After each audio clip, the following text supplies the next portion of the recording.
बहुत समय पहले की बात है। भारत में एक राज्य था जिसका नाम धर्मपुर था। इस राज्य के राजा धर्मराज थे। वे अपनी न्यायप्रियता और धर्म के पालन के लिए प्रसिद्ध थे। प्रजा उन्हें बहुत आदर करती थी क्योंकि वे हर किसी की समस्या को सुनते और निष्पक्षता से न्याय करते। एक दिन सुबह दरबार में एक व्यापारी और एक किसान अपना विवाद लेकर पहुंचे। व्यापारी ने राजा से कहा, महाराज, इस किसान ने मेरी बहुमूल्य अंगूठी चुरा ली है। यह मेरी पैतृक धरोहर है, कृपया इसे दंड दीजिए। किसान तुरंत बोला, महाराज, मैं निर्दोष हूं। मैंने कभी इस व्यापारी की अंगूठी नहीं देखी। यह मुझ पर झूठा आरोप लगा रहा है। राजा धर्मराज ने दोनों की बात ध्यान से सुनी और कुछ देर सोचकर कहा, इसका निर्णय कल होगा। दोनों न्याय के लिए तैयार रहें। राजा ने अपने गुप्तचर से कहा, रात को किसान और व्यापारी की गतिविधियों पर नजर रखो। सच जल्द ही सामने आएगा। गुप्तचर ने देखा कि रात को व्यापारी अपने घर में खुश होकर अंगूठी छिपा रहा था। अगले दिन राजा ने सभा बुलाई और कहा, इस अंगूठी को लेकर सत्य की खोज करनी होगी।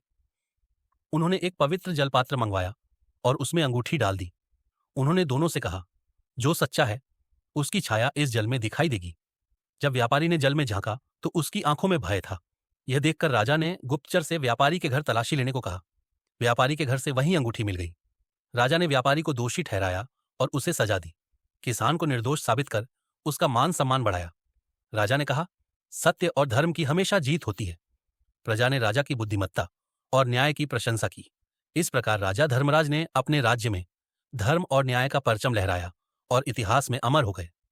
नैतिक शिक्षा, सच का रास्ता कठिन हो सकता है, लेकिन सत्य और न्याय की हमेशा जीत होती है।